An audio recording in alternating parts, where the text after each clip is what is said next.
Tema renungan untuk saudara-saudari, yakni harta duniawi bukanlah segalanya, yang diambil dari kitab Injil Matius pasal 6 ayat 19.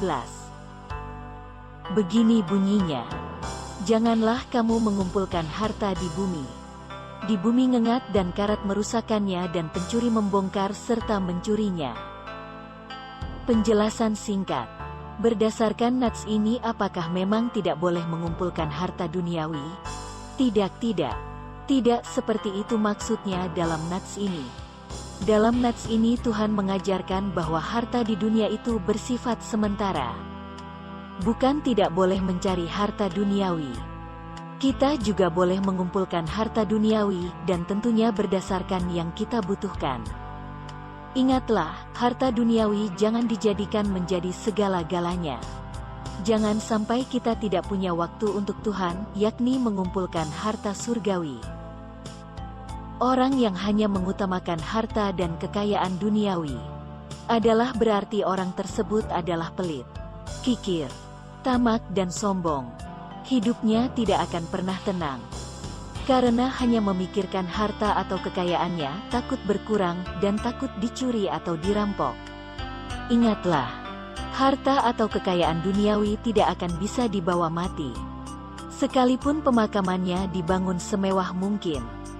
Berhati-hatilah dengan harta atau kekayaan duniawi karena bisa membawa kita jatuh ke dalam dosa dan membuat hidup kita semakin hancur.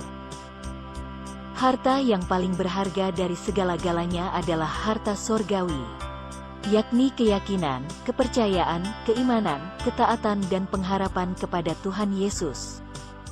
Kenapa? Karena Tuhan itu kekal, dan hanya keyakinan atau iman kitalah yang bisa menyelamatkan kita.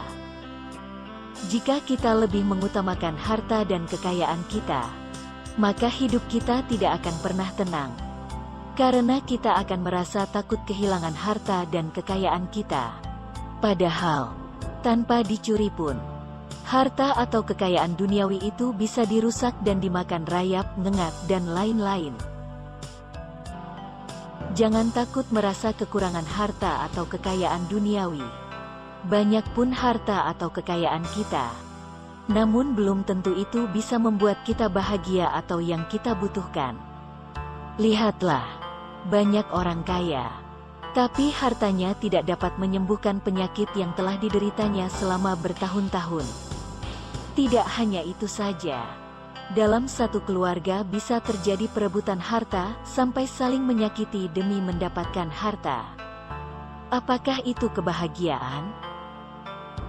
Jadi, bersyukurlah kepada Tuhan terhadap apa yang kita miliki.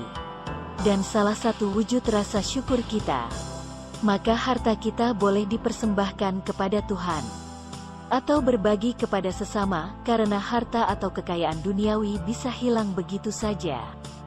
Sedikit atau banyak harta Anda, pergunakanlah itu untuk hal-hal kebaikan, seperti memberi ke gereja, pemerintah, dan menolong orang-orang yang membutuhkan. Dan tentunya diberikan sesuai dengan kemampuanmu, dan tak perlu dipamerkan. Untuk itu, utamakanlah mencari harta sorgawi daripada mencari harta duniawi. Karena harta sorgawi itu kekal selamanya, sedangkan harta duniawi hanya sementara. Haleluya! Berbahagialah orang yang mendengarkan firman Tuhan, menghayati dan mengamalkannya. Amin.